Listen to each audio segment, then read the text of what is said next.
My name is Bolu TB. I am the next level living coach for women, and I support you in burning down everything that's between you and the life that you truly desire. By doing this, you ignite the flames of joy, passion, love, vitality, and really stepping into your power to be that change maker in this world. Exhaustion is the executioner of so many dreams. Many women want to have a huge impact in the world, and what's stopping them is this feeling like you're burning out. So, having worked with so many clients over the years, and women were coming to me and they had the big dreams, they had the intentions, they wanted to really make a difference in the world, and they just felt exhausted. And when I asked them questions, so we're doing all the things that one would think will support you in terms of having your energy up. And so these are five things that are maybe quite unusual that you may not think of. And you can start with one of them that will definitely help you. The first one is closing loops. What do I mean by that? So if you're letting your to-do list grow as long as Antarctica, then this is actually draining you, because what's happening is you're adding more and more things to your list. You're not closing files. And so your subconscious mind is still trying to juggle everything. And it's depleting the energy, just like you have a computer and you have all these apps running and you're not shutting down one app before opening another.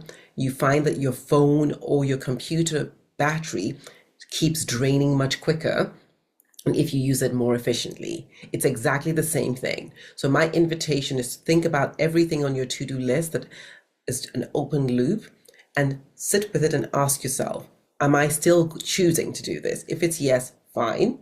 What's your date? And if it's no, simply take it off your list. File closed, your energy rises. Try this. Try and close loops that you've been leaving open for weeks, days, maybe even years, and see how much energy you actually get back by that one simple thing. The second thing is decluttering. Did you know that things in your environment actually have energy and you have a conscious or unconscious relationship with them? And most of the things in your environment you may actually feel ugh about instead of wow. And so you really want to declutter your environment so that you have in your space things that actually spark joy.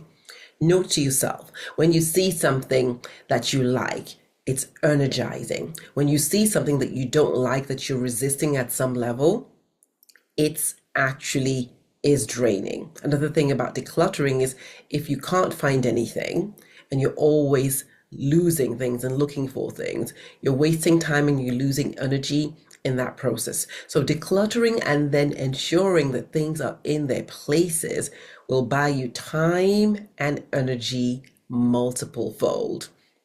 Now, resistance. Now, this is a very tricky one. If you are basically always seeing obstacles as problems, as opposed to seeing obstacles as challenges or invitations to explore something, then you will resist them. If, however, an obstacle shows up and you say, okay, what is it that I get to learn? How is this a blessing for me? How is this strengthening my creativity, my resilience, my ability to handle certain things, maybe preparing me for the next level? Can you see how your energy is shifted? When you're curious and you look at things, you're not in resistance with drained energy. You're actually opening up the opportunity for that obstacle to no longer be necessary. It becomes obsolete because you have gained what you need to gain from it.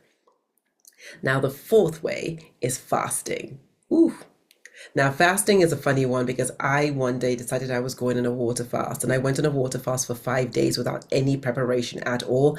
I do not recommend it. And it was one of the toughest things I have done. However, when you do fasting properly, and it doesn't have to be a 5 day water fast, it can be you choose intermittent fasting. You can choose to fast for 13 hours a day or 15 hours a day. In any case, making sure that you're not like a cow continuously grazing and you're giving your body time to rest your digestive system. This will definitely energize you. Fasting could also be another form. It could be you're fasting by not eating certain types of foods, and these types of foods have a load on your digestive system and the whole of your system because they make you sluggish. That's one form of fasting. So fasting is, what is it that you're going to remove to no longer load your system with, so that you can actually recuperate that extra energy that will have been used to process that food stuff, and you can then get it back for yourself. And lastly, and this is one I love, it's about celebrating. So often, many high achieving women, and I'm sure you probably can relate, you wait until there's some big deal before you celebrate. And so, what happens is that you have this goal, and throughout the time you're waiting for the goal, you're not really enjoying and celebrating and stepping into gratitude. As a result, your moments of joy are quite far apart. Now, my invitation, instead of waiting till that big goal is achieved, is to find ways in which you can give joy continuously. Look for things in your environment that give you joy. Start becoming a joy generator. So instead of saying, oh, I'm going to wait until X milestone has been achieved, look around you and see what you can celebrate. The fact that you're even in the game is a reason to celebrate. The fact that you're alive is a reason to celebrate. So just like the huge, big, like super, super, super strong tennis players, when you see them, there's a point and they go, yes, right? There's a reason why they do that. They anchor the win. They tell their minds, we like this win. We're seeking those wins. And so my invitation, if exhaustion and low energy is something that you have been suffering from for a while, then go and find what loops you can close. This has helped so many people shift transformationally in their lives.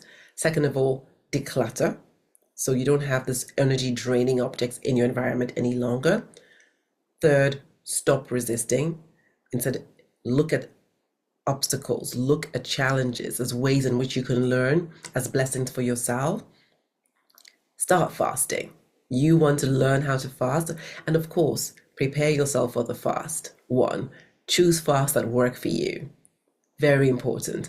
And fifth, this is really important, learn to celebrate. Become a joy generator. Don't wait for things to happen before you feel and give joy.